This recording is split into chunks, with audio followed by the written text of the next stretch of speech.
Salam uşaqlar, bugün sizinlə lisey 5-ci sinif sınaq suallarına baxacağıq. Gəlin vaxt keçmədən keçək sınağın izahına. Deməli, 21-ci sual deyir, A çəlləyində 30 litr zeytun yağı, B çəlləyində 42 litr süd, C çəlləyində isə 66 litr su var. Deyir, bu çəlləklərdəki mayələr qarışdırılmadan bərabər həcmli balonlara doldurulacaq. Bunun üçün ən az neçə balon lazımdır? Yəni, bərabər həcmli deyəndə, məsəl üçün, tutumu 5 litr olan balonlara və yaxud da tutumu 10 litr olan balonlara doldurulacaq. Yəni, hər bir balonun ölçüsü eyni olacaq.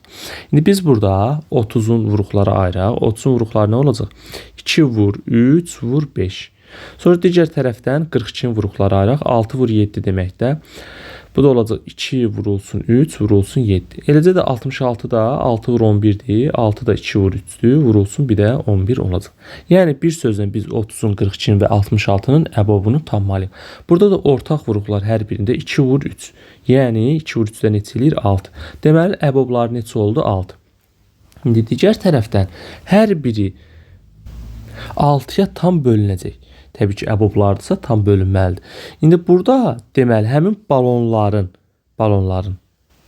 həcmləri olacaq 6 litr.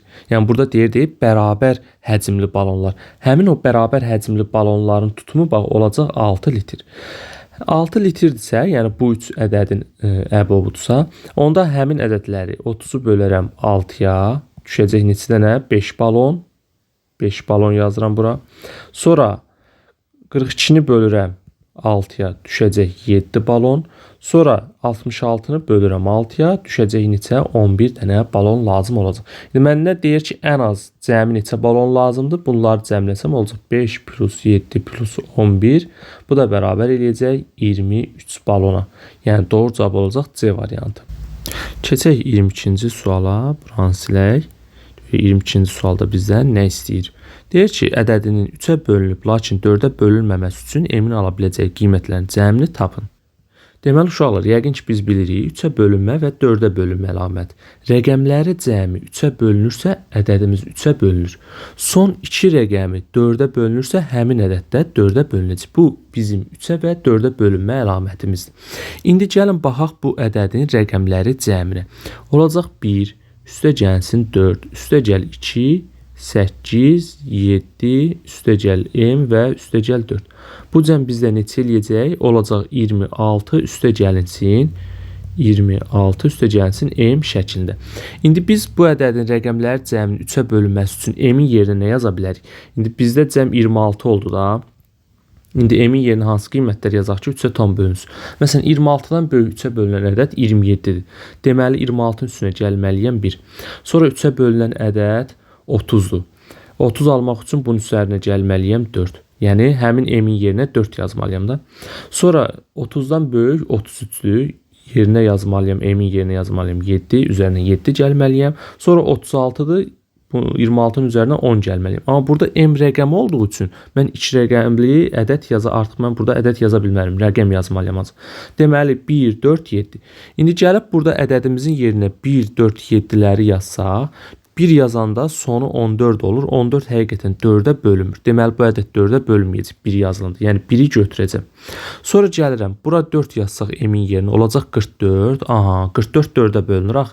Deməli, mən burada artıq 4-ə bölünməməyini istəyirdik də biz. Deməli, 4-ü götürməyəcək. Sonra 7 yazsam m-in yerinə 74 4-ə bölünürmü? Xeyr, 72 bölünür. Deməli, 74 də 4-ə bölünürsə, deməli, bu ədəd 4-ə bölünməyəcək.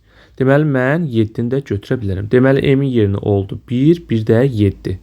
Bizdən də deyək ki, ala biləcək qiymətlər cəmi. Yəni, 1 ilə 7-ni də toplayacağım, bərabər eləyəcək 8. Doğru cavab olacaq burada da B variantı. Növbəti sualımız 23-cü sual. Deyir, kəsrlərin qiyməti natural ədədlər olarsa, n-in ən kiçik natural qiyməti cəmini tapın. Deməli, uşaqlar, biz burada ilk öncə bu kəsrlərin qiyməti natural ədəd olarsa, biz n-in yerinə elə bir ədəd yazmalıyıq ki, 16-ya da, 12-yə də, 15-ə də tam bölünsün. Yəni, həmin ədəd hər bir ədədə tam, bu məxrəcdəki hər bir ədəd tam bölünməlidir ki, bu kəsrin qiymətləri nə olsun? Natural ədəd olsun. Deməli, 10-da yazacağım əkob, 16, 12, ardıcıl yazaq, gəlin, 12, 16 və 15.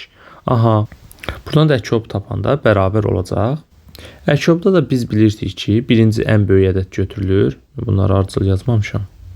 15, 16. Ən böyük ədəd, yəni 16-nı götürək. 16 4 vur 4 deməkdir də. Sonra vurulsun 12. Lap üstündə yazaq 3 vur 4. Burada 3 vur 5. Bu da 4 vur 4. Əslində 4 vur 4 kimi saxlamaq olmaz. Yəni 2 vur 2 vur 2 yazmaq lazımdır. Sadəcə olaraq burada 16 daha asan olsun deyə 2 4-ün özünü 16-nı götürürəm. 4 burada var deyə artıq 4-ü götürməyəcəm. 3 yox deyə bura 3 əlavə eləyirəm. Artıq 3-lər iştirak etdi.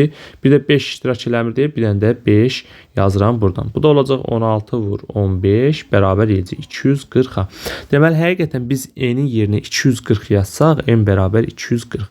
240 yazsaq, 240 16-ya da tam bölünür. Elə 40 düşür deyəsin. Sonra 12-yə də tam bölünür və 15-ə də tam bölünür. Və bizdən deyir ki, n-in ən kiçik natural qiymətinin rəqəmləri cəmi. Biz də bunun rəqəmlərini cəmləsək, 2 üstəgəl 4 üstəgəl 0, bu da eləcək neçə 6. Yəni doğru cavab olacaq 23-də A variantı. Keçək 24-də, buranı təmizləyək. Aha, nə deyir 24-də? Deyir şəkildəki düzbucağın ağ rəngli hissəsinin sahəsi 6 sm kvadratdır. Boz rəngli hissənin sahəsi neçə sm kvadratı olar?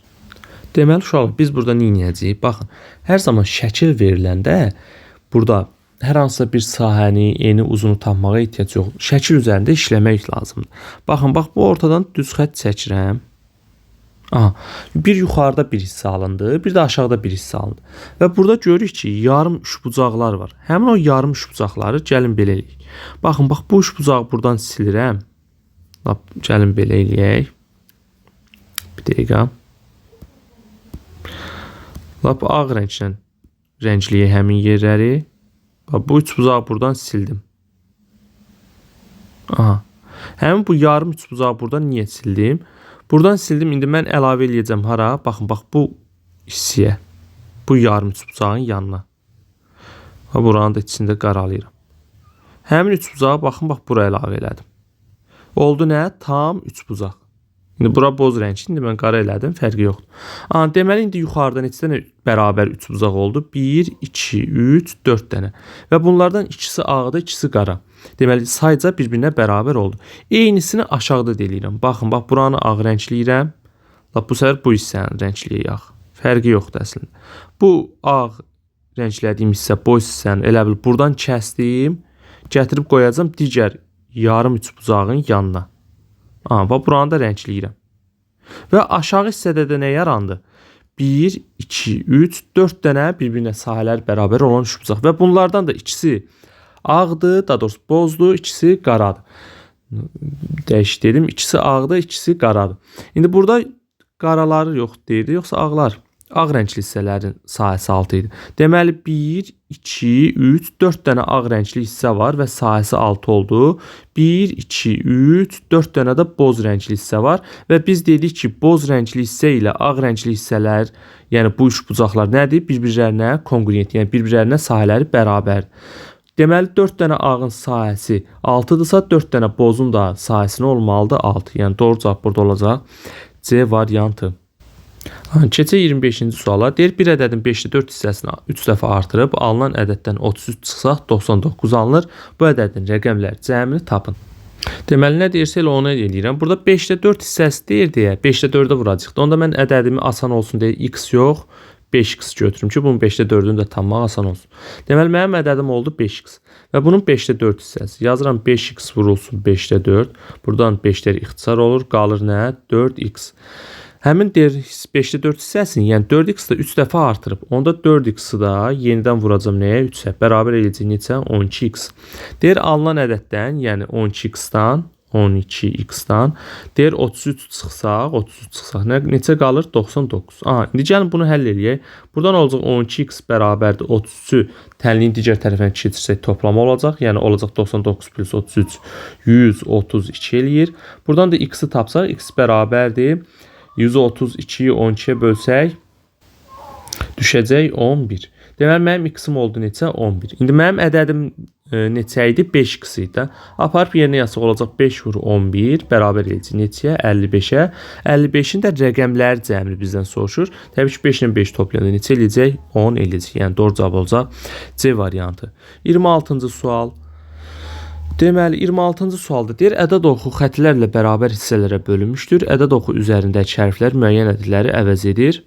Deyir C çıxılsın, A bölünsün 0,5-in kvadratı tapın. Deməli biz burada nə edəcəyik? Təbii ki, bölgülərə baxmalıyıq. 1, 2, 3, 4, 5, 6, 7, 8, 9, 10. Deməli bir vahid arasında, bir tam arasında neçə bölgü var? 10. Deməli həmin biri 10 yerə bölsək, bir dənə ştrixin ölçüsü nə qədər olacaq? Bir bölgünün ölçüsü 0,1. Amma burada gördüyünüz kimi B-ni də verib. Yəni buradan da tapa bilərsiniz. 1, 2, 3, 4, 5, 6. Yəni 1 tam buradadır, 0,6 da burada. Yəni bir bölgünün qiyməti olur 0,1.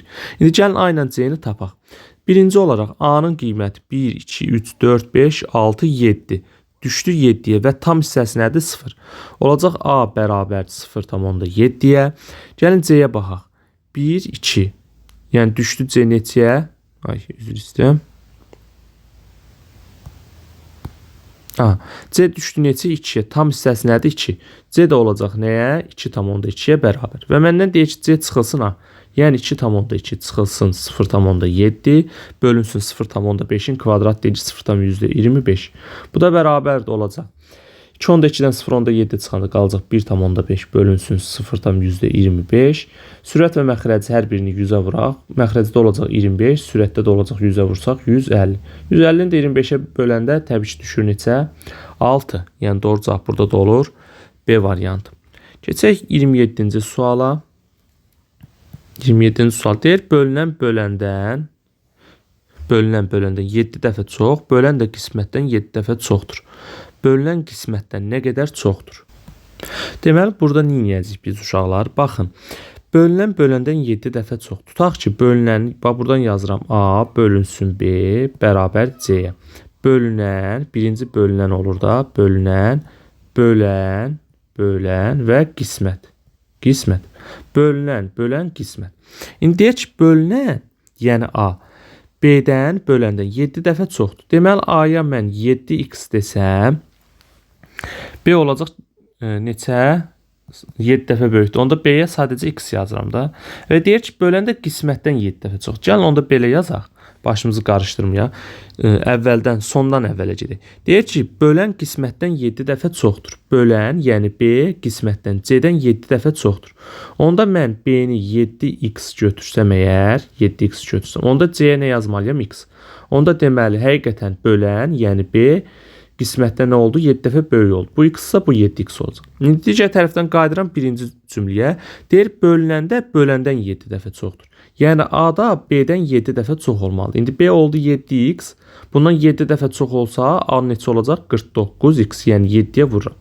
Deməli 49x, 7x, x. Həqiqətən bölünən böləndən 7 dəfə çoxdur. Bölən də qismətdən 7 dəfə çox olmuş oldu. İndi bizə deyir ki, bölünən qismətdən nə qədər çoxdur? Bölünən, yəni 49x qismətdən x-dan nə qədər çoxdur? 49x-dan çıxıram x, qalır nə? 48x-a. Deməli, mənim variantlarımdakı ədəd, mənə verilən cavab 48-in misilləri olmalıdır. İndi burada təbii ki, x şərti olaraqdır. Yəni, x-in yerində 1 də ola bilər, 2 də ola bilər, 3 də ola bilər, 4. Yəni, 48-in yekunda nə olacaq? Misillər. Deməli, variantlarda 48-ə bölünən ədəd tapmalıyım. 54 bölünmür, 128 bölünmür, 297 bölünmür, amma 336 48-ə tam bölünür. Deməli, biz cavab olaraq 27-də götürəcəyik D variantı. Keçək 28-ci suala. Deyir, təxmini 1.5 dəqiqəyə bir sual həll edən Səma 1 saata sualların 5-də 2-sini həll edibsə, Səmanın həll etməli olduğu daha neçə sual qalmışdır? Deməli, gəlin belə eləyək. 1 saata ümumiyyətlə deyir 5-də 2-sini həll edib. Gəlin hələ ilk öncə tapaq görək 1 saata neçə sual həll edib. Deməli, 1 dəqiqəyə, daha doğrusu 1.5 dəqiqəyə bir sualsa 1 saatımız neçə dəqiqədir? 60 dəqiqə. 60 dəqiqəyə də x sual olsun. Buradan çarpaz vursaq tənasüb kimi həll edəcək. Onda olacaq 1,5 x bərabərdir 60-a. Buradan da x bərabərdir 60-ı 1,5-ə böləndə düşəcək neçə? 40. Deməli, mənim misalımda Səma 1 saata neçə sual həll eləmiş oldu? 40 sual. Və deyək ki, bu da ümumi məsələlərin, testlərin, sualların 5-də 2-sidir. Yəni 5-də 2 hissəsi 40 olan ədədi tapmalıyam. Nə edirdim onda? 40-ı bölürdüm 5-də 2-yə. 5-də 2 hissəsinə görə ədədin tapılması. Onda olacaq 40 bölünsün 2 vurulsun 5. Yəni 2-də 5-ə tərsinə vururam. Böləndə tərsinə vururduq axı. Bərabər. Buradan da 40 ilə 2 ixtisar gedər. Daha doğrusu 2-yə böləndə 20 düşür. 20-ni də 5-ə vuranda düşəcək 100. Deməli mənim cəmi neçə dənə sual sayım var imiş? 100 dənə. Və bundan 5-də 2-si həll olunub. Yəni bayaq tapmışdıqda 40-ı həll olunub. Onda mən 100-dən çıxacam həmin o həll olmuşların sayını. Qalacaq neçə dənə test? 60 dənə test. Yəni doğru cavab olacaq D variantı. Keçək 29-cu suala. Deyir uzunluğu 80 sm olan məftildən birinin perimetri digərinin perimetrindən 3 dəfə böyük olan 2 kvadrat düzəldildi. Bu kvadratların sayıları cəmi neçə santimetr kvadratı olar? Deməli uşaqlar nə edəcəyik? İlk öncə deyir ki 2 dənə tutaq ki kvadrat var. Bu olsun mənim birinci kvadratım. Bir dəqiqə. Bu olsun mənim birinci kvadratım. Tutaq ki bu böyük də olsun mənim ikinci kvadratım. Burada yazıram 2. İndi bunun perimetrini x götürsəm, lap yazıram p bərabərdir x olsa, bu birisi böyük olan bundan 3 dəfə çoxdur. Yəni bunun perimetri olacaq p bərabər 3x. Və bunların da ümumi uzunluğu nə qədərdir? 80. Onda yazıram x, yəni bu məftillərin uzunluğu da x plus 3x bərabərdir 80-ə. Buradan olacaq 4x bərabər 80, x də bərabərdir 20-yə. Deməli birincinin perimetri oldu 20, bura yazıram 20. Bu da oldu 3x. 3 vurulsun 20, yəni olacaq 60. Həqiqətən 20 ilə 60-ın cəmi yenə 80 eləyir. İndi kvadratın bütün tərəfləri bərabərdir. 20-ni bölərəm 4-ə, kvadratın bir tərəfinə düşəcək 5. Burada da 60-ı 4-ə bölərəm, kvadratın bir tərəfinə düşəcək neçə? 15. Sahəsi necə hesablanır? S bərabərdir A kvadrat. Yəni n vur uzun. Burada da olacaq S bərabərdir 5-in kvadratı 25. Burada da olacaq S bərabərdir 15-in kvadratı eləyəcək 225. Deməli birinin sayısı oldu 25, birinin sayısı oldu 225. Və məndən də cəmini soruşur. Olacaq 25 plus 225 bərabərdir 250 santimetrin kvadratı. Yəni doğru cavab burada da olacaq B variantı. Keçək növbəti sualımıza. 30-cu sual deyir minik avtomobili 1440 km yolun yarısını 90, qalan yolun yarısını 70, yerdə qalan hissəsini 60 km/saat sürətlə getmişdir. Minik avtomobil ümumilikdə neçə saat yolda olmuşdur? Deməli biz zamanı tapmaq istəyiriksə, T bərabər idi, nə idi? S bölünsün V düsturu. Yəni gedilən yolu sürətə bölməliydim. Yaxşı, indi gəlin bura yazıram 1. Birinci 90 sürətlə gedib da. Sürətimiz nədir? 90-dır və yolun yarısı. Deməli sürətim 90-dır. S-im də bərabərdir 1440-ın yarısı. Düşəcək nə qədər? 720. Artıq orada kilometr bölmüş saatı yazmıram uşaqlar, vaxtımız getməsin. Onda T bərabər olacaq S bölünsün V. Yəni 720 bölünsün 90. Bu da bərabər düşəcək neçə? 8 saat. İndi gəlirəm ikinci hissəyə. Sürətim nə qədər olub? 72. Yazıram V bərabər 72. S də bərabər. Deyir qalan yolun yarısı. İndi 720'si getmişdi, 720'si qalmışdı. İndi 720'də yarısı olacaq nə? 360. Onda T bərabər olacaq 360 bölünsün 72. Düşəcək neçə saat? 5 saat. Sonra üçüncü olaraq V bərabər sürət olub 60. S də bərabər 720'nin 360'ın gedib 360'ı qalıb. Deyir qalan yol isə 60 ilə gedib. Onda T bərabər də olacaq 360 bölünsün 60. Bu da bərabər düşəcək 6 saat. Və yekunda saatlarımı toplasam 8 plus 5 üstəgəl 6. Bu da eləyəcək neçə? Neçə eləyəcək toplayanda? 19 saat. Yəni doğru cavab burada da olacaq 30'da D variantı. Keçək 31-ci suala. Buranı silək. Deyir ədədi ortası 75 olan 6 ədədin birincisi 80, ikincisi 70'dir. Qalan 4 ədədin ədəd ortasını tapın. Deməli 6 ədədin. Tutaq ki belə deyək də, məsələn A üstəgəl B, üstəgəl C, üstəgəl D, Y, F, neçədən oldu? 1, 2, 3, 4, 5, 6. Bəli, 6 dənə tutaq ki ədəddir. Bunları bölürəm sayına, ədəd orta necə tapılır? Ədədlərin cəminin sayına nisbət. Deməli 6 dənə ədəd götürdüm. 6'ya bölündə düşməlidir neçə? 75. Və buradan çarpaz vursam, bu 6 ədədin cəmini tapsam, A plus B plus C plus D plus Y və plus F bərabər olacaq 6 vur 75. O da eləyir 450. Deməli bu 6 ədədin cəmi neçə oldu? 450. İndi birincisi deyir 80-dir, ikincisi 78. Onda yazıram A üstəgəl B üstəgəl C üstəgəl D. Y ilə F-in yerinə birinə yazıram 80, digərinə də yazıram 78 bərabər 450. Və buradan da ABCD-ni tapsam olacaq A üstəgəl B üstəgəl C və üstəgəl D bərabər olacaq 80 ilə 70-i toplayıb 450-dən çıxmalıyım. Bu da eləyəcək 158, 450-dən də 158 çıxanda qalacaq 292-yə. Deməli bu 4 ədədin cəmi neçə oldu? 292. Mən də dedim ədəd orta nədir? 4-ünün cəminin sayına nisbəti.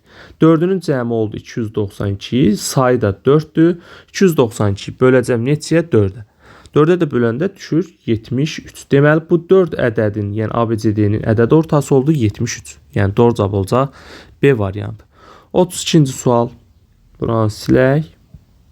Deyir, 50 pulunun əvvəlcə 8-də 3 hissəsini, sonra isə qalanının 7-də 4 hissəsini xərcləyir. 50 bütün pulun hansı hissəsini xərcləmişdir?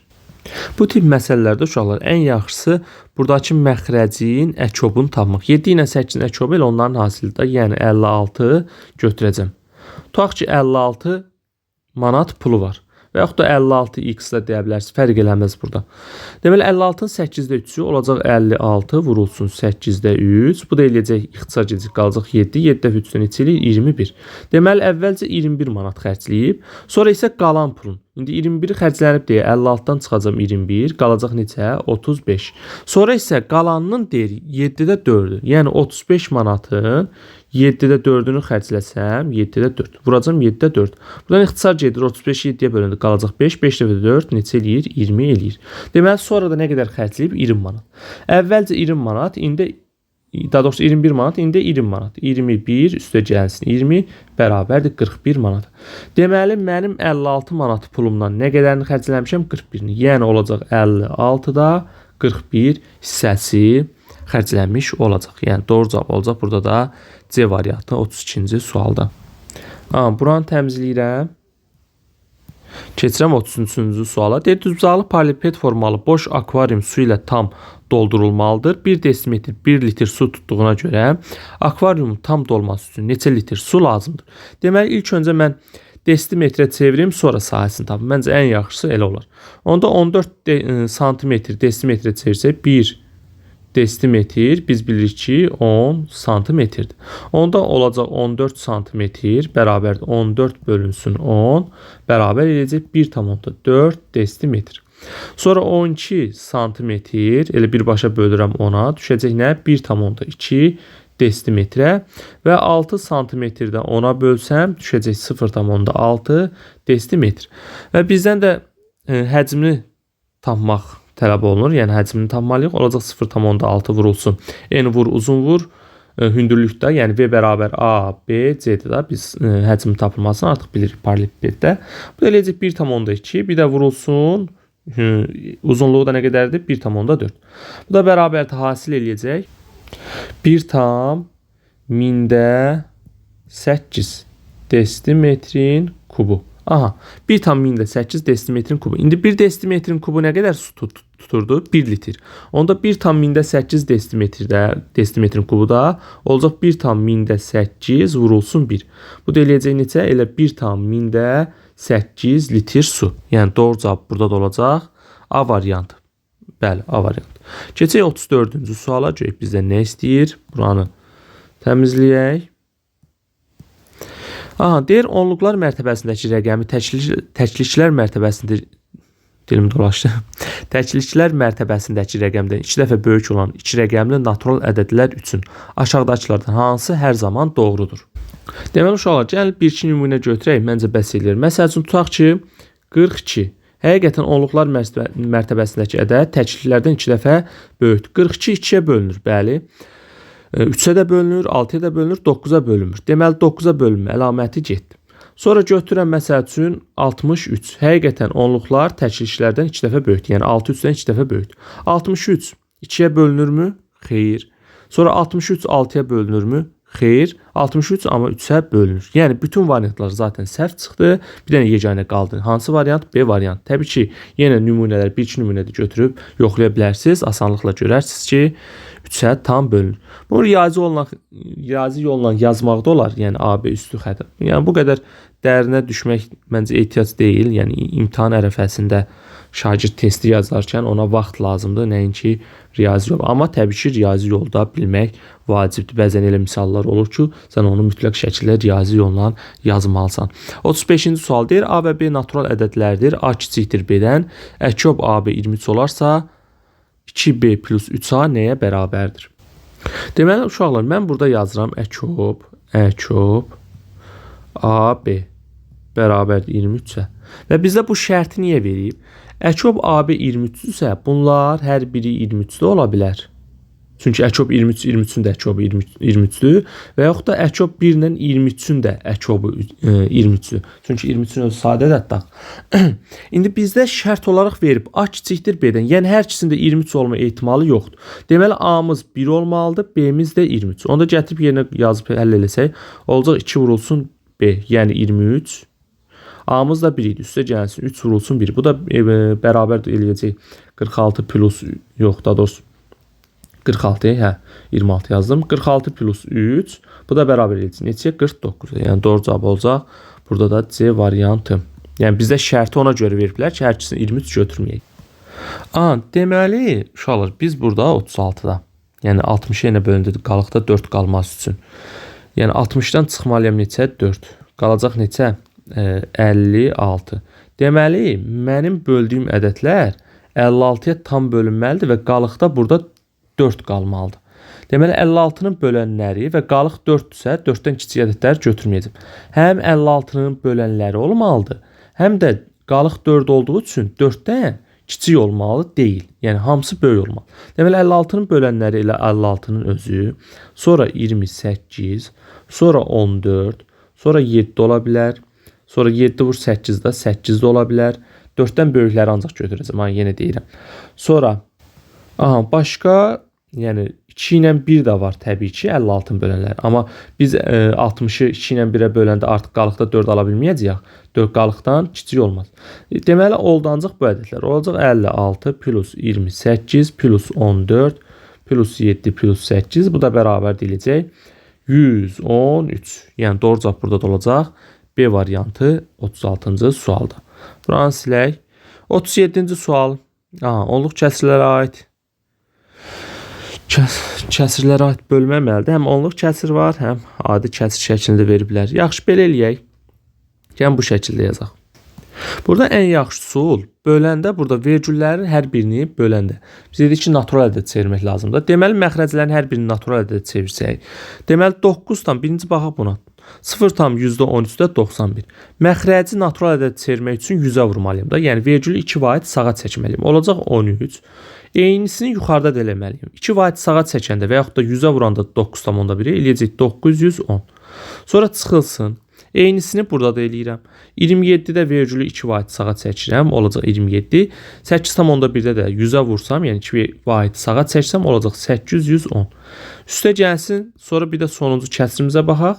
Burada da vergülü bu səfər 3 vahid sağa çəkəcəm, yəni 1000-ə vuracam. Burada olacaq 17, 0,151-də 1000-ə vuranda 3 vergül sağa çəkəndə olacaq 510. İndi gəl hələ ki, mötərizənin içini hesablayaq, sonda 1,4-ə bölərəm. Bu da bərabər olacaq.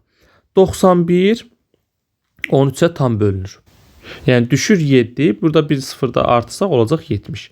Çıxılsın. 81 biz bilirik ki, neçə 27-yə tam bölünür, yəni 3 düşür və burada 810-dur deyib bir dənə də 0 artıram, olur 30. Üzərinə gələcəm. 51 biz bilirik ki, 17-yə tam bölünür, 3 düşür. Burada 510 olduğu üçün bir dənə də bura 0 artıram. Bu da bərabər də olacaq. Mənfi 30, müsbət 30. Yəni bir-birlərini islah aparacaq. Burada yəni üstünə 30 gəlirəm, sonra 30 çıxıram. Yəni 70-in özü qalacaq yekunda. Olacaq 70 bölünsün 1,4. 1,4 ilə 10-da 14 deməkdir. Böləndə tərsinə vuracam. Olacaq 70 vurulsun 14-də 10. 14-də 10. Aha. Bu da belə. İndi buradan da ixtisarlarımızı aparaq. 7-yə bölsəm burada 70-i 7-yə böləndə 10 düşür. 14-ü 7-yə böləndə 2 düşəcək. Buradan da 10 ilə 2-nin biri ixtisar edəcək. Qalacaq 5. Onu da 5-ə vuranda eləyəcək. Neçə? 50. Varmı cavabda? Bəli. C variantı. Keçək 38-ci suala. Nedir? Faizə aid sualdır. Deyir 30% 12 olan ədəd hansı ədədin 80%-dir?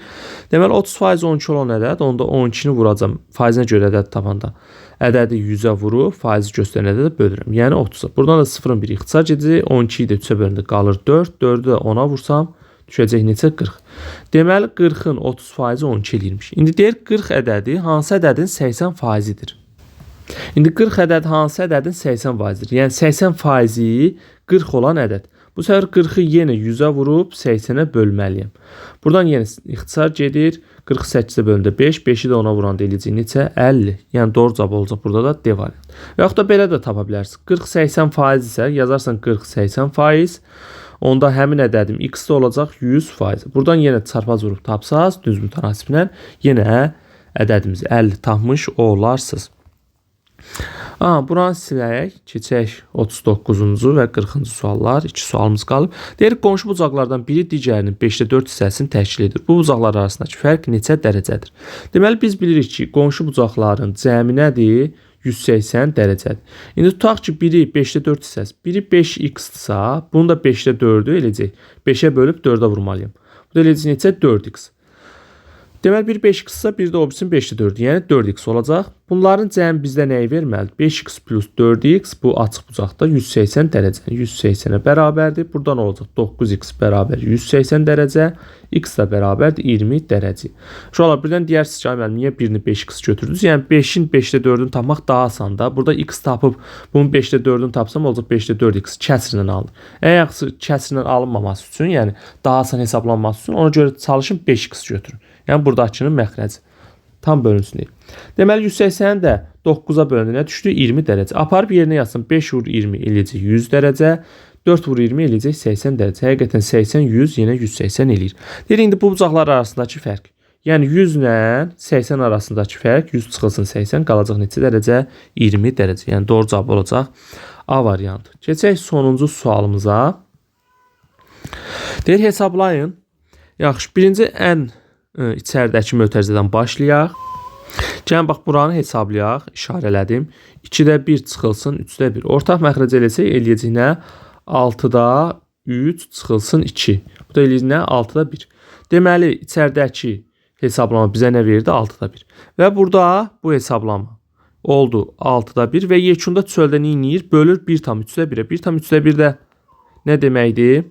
3-də 4 deməkdir. Yəni 6-da 1-i böləcəm nəyə? 3-də 4-ə. Yəni böləndə də nə edirik? Tərsinə vuruq. Olacaq 6-da 1 vurulsun 4-də 3. Buradan da 3 ilə 6 ixtisar gedir. Qalır 2. 2-ni də 4-ə vurun deyəcək 8-də 1. Deməli bu iki hesablama nə oldu bizdə? 8-də 1. Və qarşısında 1-dən çıxılar. Onda olacaq 1 çıxılsın 8-də 1. Bu da eləyəcək 8-də 8 çıxılsın 8-də 1 kimi baxsaq, bu da eləyəcək 8-də 7. Deməli, ümumilikdə mötərizələrimin içi hamısı cəmi bir yerlikdə elədi 8-də 7. Ən sonda nəyə bölür? 4-də 1-ə. Onu da yazıram. 8-də 7 bölünsün 4-də 1. Böləndə yenə tərsinə vuracaq. Olacaq 8-də 7 vurulsun 1-də 4. İndi burada məxrəcdə artıq 1 yazmağa ehtiyac yoxdur. Burada 4-də vuranda nə olacaq? 8 ilə 4 ixtisar gedir. Qalır 2. Yəni 2-də 7. 7-ni də 2-yə tam bölünmür. 7-ni 2-yə bölsək olacaq nə? 3/5 onluq kəsrlə. Yəni doğru cavab olacaq D variantı. Uşaqlar, bugünlük bu qədər. Özünüzə yaxşı baxın. İstəsəz yenə məntiq hissəsinə aid olan testlər də izahını sizlə paylaşaram. Sağ olun, özünüzə yaxşı baxın.